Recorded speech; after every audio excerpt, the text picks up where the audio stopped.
오늘은 신앙의 귀한 열매를 맺기 위해서 라고 하는 제목으로 함께 은혜를 나누려고 합니다. 특별히 오늘 본문 속에서는 신앙의 귀한 열매를 맺기 위해서 어떤 삶의 자세가 필요한지를 우리에게 알려주고 있습니다. 세 가지로 살펴보려고 합니다. 첫째는 신앙의 귀한 열매를 맺기 위해서는 길이 참고 기다리라 하는 것입니다. 8절 말씀에 보면 이렇게 말하고 있습니다. 나는 귀한 열매를 바라고 길이 참아 이른 비와 늦은 비를 기다리나니 너희도 길이 참고 마음을 굳건하게 하라. 주의 강림이 가까우니라 라고 말하고 있습니다. 이렇게 보면 귀한 열매를 맺기 위해서는 인내의 신앙이 반드시 필요하다라고 하는 사실을 말씀을 통해서 알 수가 있습니다. 신앙의 여정은 인고의 시간이라고 말할 수 있습니다. 과일도 달고 맛이 좋은 과일이 되어지려면 무더운 날씨를 경험해야 되고 이제 또 쌀쌀해지는 이 날씨를 경험하면서 맛이 좋아진다고 합니다. 특별히 낮 온도와 밤 온도의 차이가 크면 클수록 과일들은 맛있게 익어간다고 합니다. 소위 말하는 꿀사과가 있죠. 사과를 한번 탁 깨물면 그 안에 꿀이 들어있습니다. 진짜 꿀 같은 꿀이 들어있죠. 그 사과가 꿀사과라고 되게 이야기하는데 그런 꿀사과가 되려면 바로 낮과 밤의 온도가 차이가 커야지 그런 것이 그 안에 생긴다고 이야기합니다. 우리의 인생의 길에도 굴곡 있는 삶을 통해서 더욱 다져지고 견고해지는 것입니다. 아브라함의 신앙의 여정을 보면 얼마나 많은 환난과 고통의 시간이 있었는지 모릅니다. 사실 그가 형통한 길을 가는 것 같았지만 사실은 참 평탄하지 않은 그런 시간들을 보냈다고 말할 수 있습니다. 브엘세바에 가서 물이 없어서 샘을 팠는데 그 샘을 열심히 파놨더니 그 지역의 사람들이 샘을 내놓으라는 건 자기들 것이니 너희들 그거 못 쓴다는 거예요. 그래서 할 수 없이 내주고 또 다른 데 가서 샘을 파기도 하고요. 어떤 지역에 갔더니요. 아브라함의 아내가 참 미모가 아주 대단했는데 그걸 보고는 반해가지고 달라고 그러는 거예요. 그러니까 안 주면 죽을 것 같다 해가지고 누이입니다. 속이고는 그런 적도 있었습니다. 이제 별 일들이 다 일어나는데 평생에 정말 어려운 것은 하나님께서 약속하신 후사를 주겠다. 네 몸에서 날 아들을 통해서 큰 민족을 이루게 해주겠다고 약속하셨는데 후사가 없어서 100세가 되도록 그렇게 힘들어하는 아브라함을 볼 수가 있습니다. 그런데도 아브라함이 그런 과정을 통해서 다져지고 그러고 보면 형통한 길이 무엇일까 생각해 보면 평탄한 길이다. 이것도 포함이 되지만 정말 형통한 것은 우리 주님이 나와 함께 하는 것, 하나님이 함께 하는 것이 형통한 길임을 여러분 믿으시기 바랍니다. 아무리 힘들고 오르막길이든 내리막길이든 힘들고 어려운 그러한 길이라 할지라도 우리 하나님이 함께 하시면 그 길이 평탄한 길처럼 우리 하나님이 인도해 주시는 것입니다. 이런 축복을 누리시는 여러분 되시길 주의 이름으로 축원합니다. 여러분 욥을 생각해 보십시오. 욥은 당대의 의인이었습니다. 그런데도 하나님께서 고난을 그에게 줍니다. 얼마나 심한 고난이었죠? 인간이 경험할 수 있는 그야말로 가장 힘든 그 순간, 극한 고난을 그에게 줍니다. 이런 고난이 없을 겁니다. 자기 자녀들이 하루아침에 죽지 않나, 자기가 가지고 있는 재물들이 하루아침에 사라지지 않나, 이런 고난이 어디 있겠습니까? 거기다가 자기 몸에 이게 병이 들었는데 이게 고통이라고 하는 건 말할 수 없을 그런 고통을 느끼는 병을 얻게 되었을 때 욥은 참으로 힘들었습니다. 정말 모든 거 다 포기하고 싶었습니다. 포기하고 싶은데 포기할 수 없었습니다.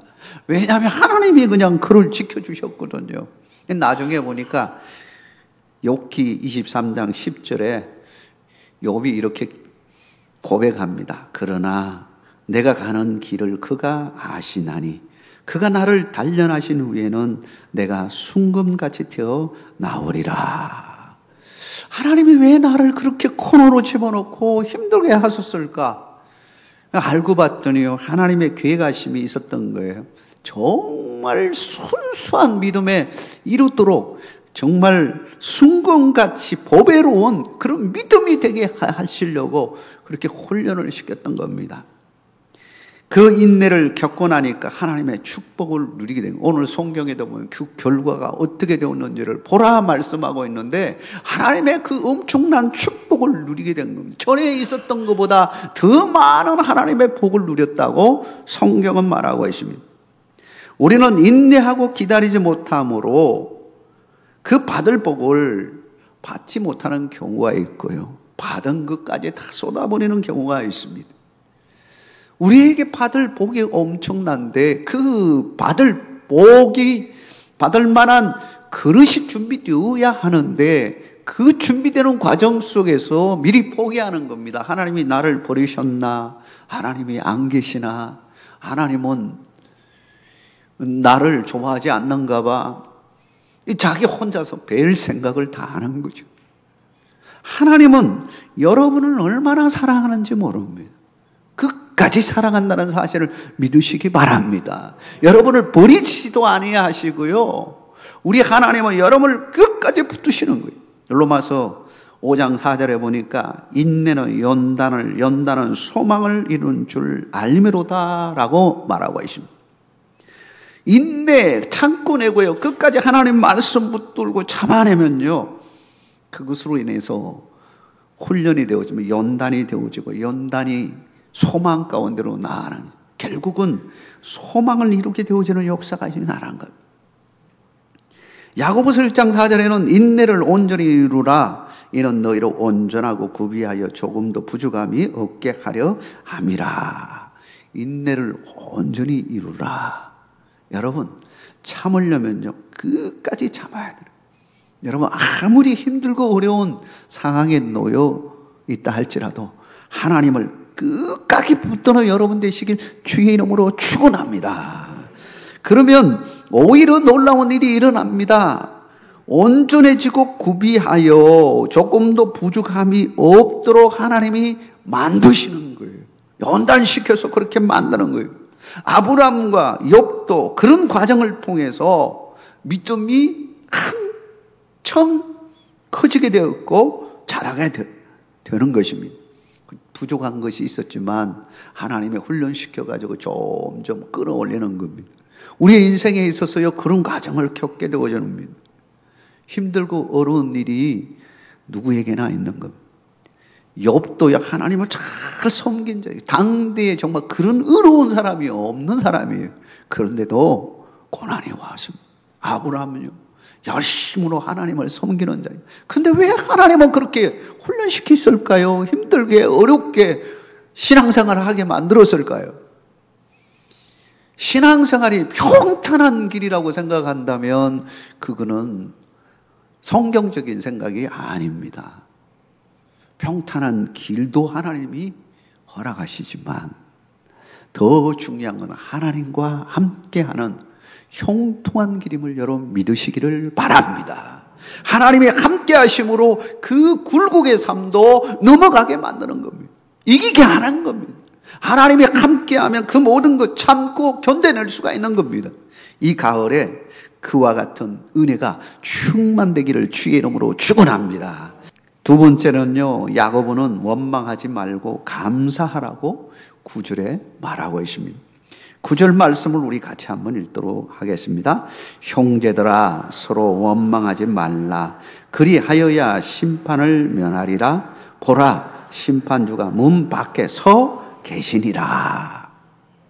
이 말씀해 보니까 원망과 불평이 있으면 하나님의 심판을 면할 수 있다고 합니까? 없다고 말합니까?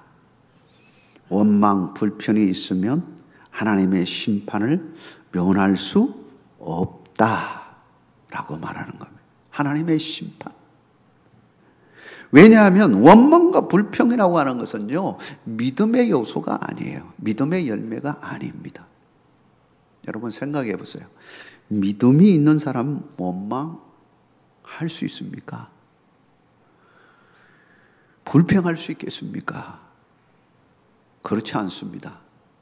하나님 말씀대로 사는 사람들은 하나님의 말씀에 뭐라고 했습니까? 범사에 감사하라 했지, 범사에 불평하라, 원망하라 그러지 않았습니다. 하나님을 믿는 성도들은 원망과 불평을 해서는 안 된다는 것이죠. 원망과 불평은 믿음이 없음을 보여주는 겁니다. 시편 37편 8절에 보니까 분을 거치고 노를 부리며 불평하지 말라. 오히려 악을 만들 뿐이라. 화내고 노하고 불평하고 그게 문제 해결의 방법이 아니라는 거죠. 오히려 문제를 더 꼬이게 만드는 것이다 라고 하는 겁니다. 하나님과 우리 관계도 마찬가지예요. 하나님께 불평하고 막 원망하고 그런다고 해서 문제가 해결되어집니까? 아닙니다. 덕을 세웁니까? 아닙니다. 교회의 공동체 속에서도 불평하고 불만이 많으면 그 공동체는요, 어지러운 공동체가 되는 겁니다. 출애굽 당시에 이스라엘 백성들이 광야길에 들어서는 순간 그들이 끊임없이 많이 했던 것이 있습니다. 그들이 절교했던 게 있습니다. 그게 뭘까요?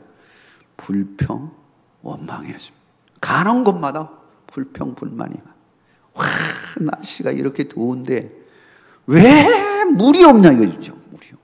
네. 물은 다 떨어졌죠. 갖고 놓은 물도 다 떨어지고. 그러니 뭐 샘이라도 있어야 되는데 뭐 물이 없으니 그냥 답답할 수밖에 없죠. 그래서 이제 저절로 막 원망이 튀어나오기 시작합니다.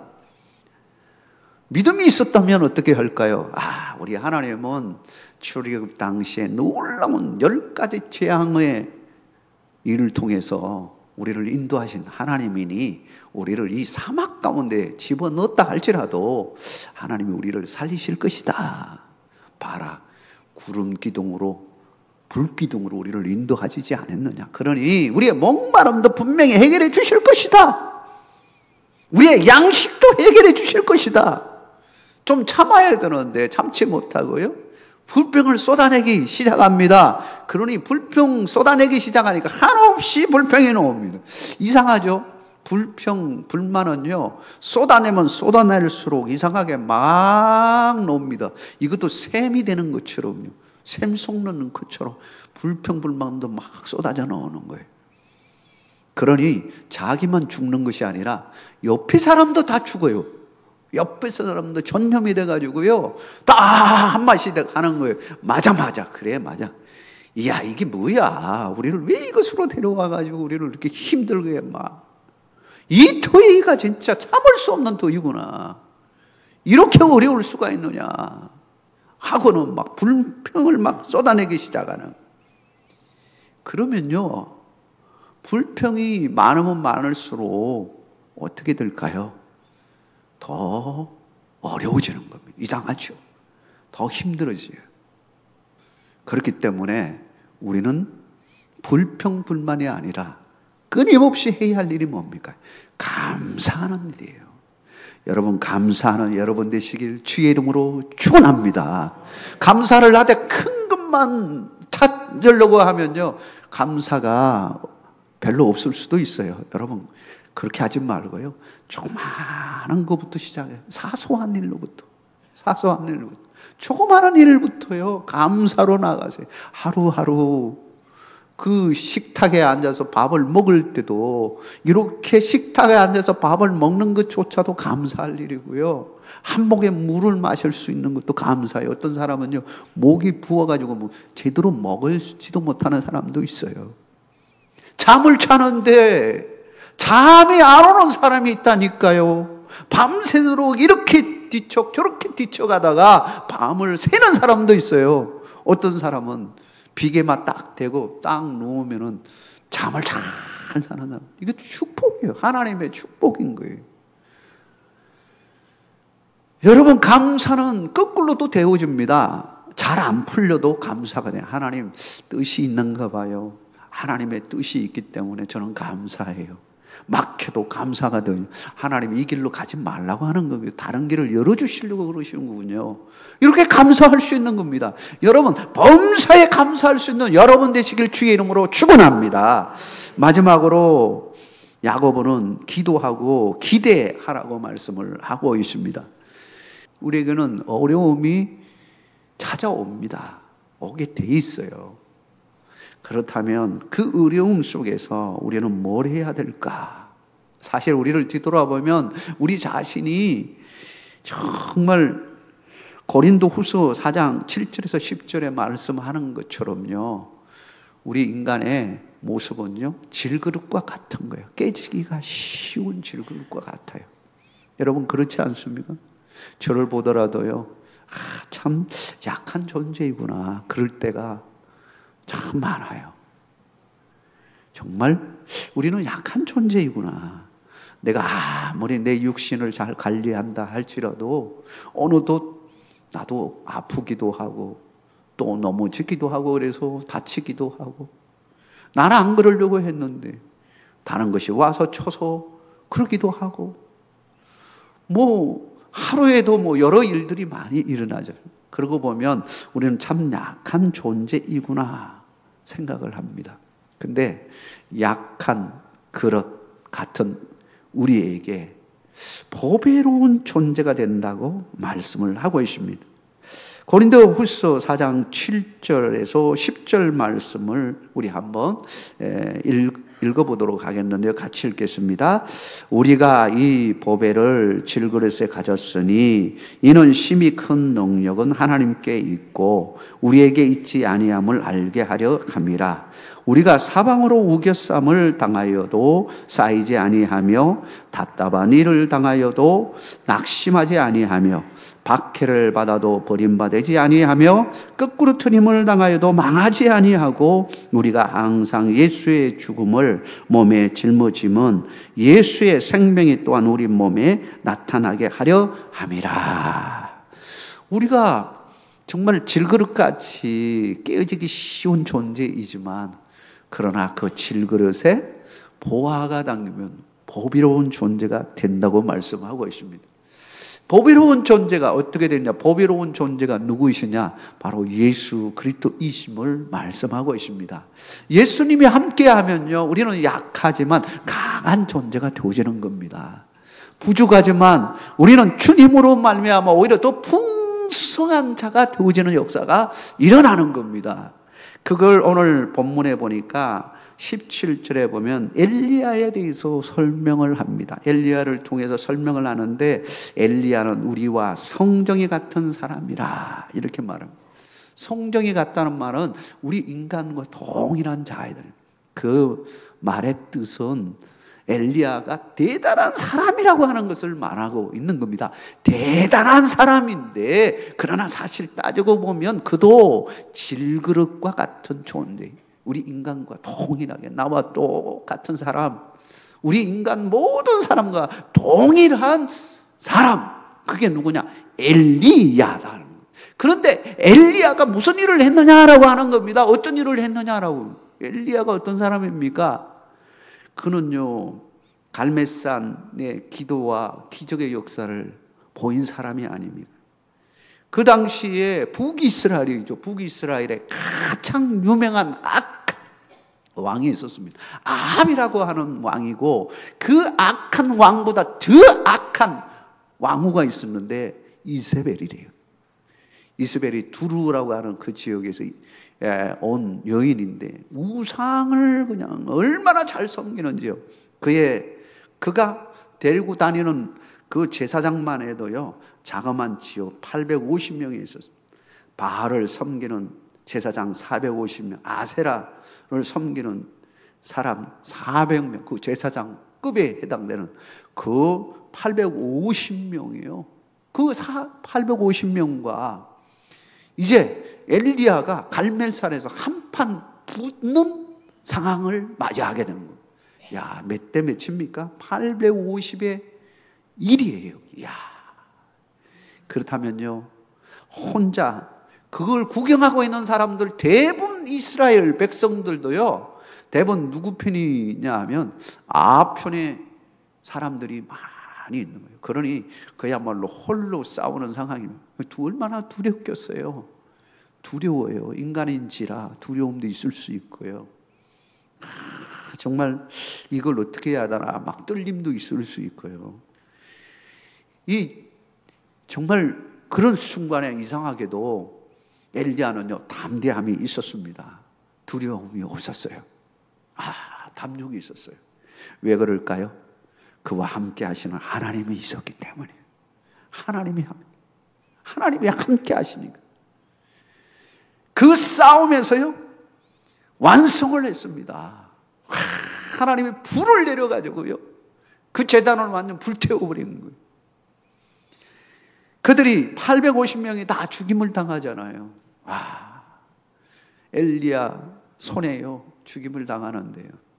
그러니 이 소문이 이제 쫙 퍼지고요, 그 현장에 없었던 이세벨이요, 화가 잔뜩 났습니다. 자기 데리고 다니는 이 제사장들, 이방 제사장들을 다 죽였으니 얼마나 화가 났겠어. 그래서 특수대원들을 보낸 겁니다. 잡아갖고 오라는 거예요. 이 소식을 들은 엘리야가요, 도망을 갑니다. 아니, 그 담력은 어디 간 거예요? 다 그렇게 850명과 싸웠던 그 담력은 다 어디 가고요?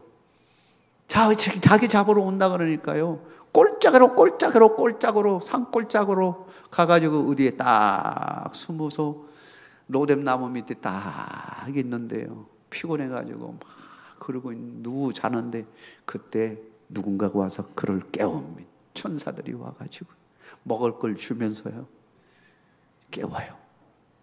그리고 위로해줘요. 이게 엘리야. 우리 인간의 연약함이 있다는 걸 보여주는 겁니다. 그런데 이 연약함을 가지고 있는 우리 인간에게 하나님이 함께 하시면 우리가 할 수 없는 일 할 수 있다는 거예요. 하나님은 못할 일이 없으신 분이세요. 하나님은 놀라우신 분이신 거예요. 여러분, 그 믿음 위에 굳게 서기를 주의 이름으로 축원합니다. 이 가을에 우리가 왜 기도해야 됩니까? 그런 하나님 앞에 기도할 수 있는 겁니다. 내 문제, 내 어려움, 나의 질병, 내가 이 감당할 수 없는 문제들을 하나님 앞에 올려놓고, 하나님이여, 주여, 내 문제를 해결해 주십시오. 하나님만이 해결해 줄 수 있습니다. 하나님의 손이 닿으면 문제가 해결될 줄 믿습니다 하고 기도함으로 하나님의 기적을 맛보는 여러분 되시길 주의 이름으로 축복합니다.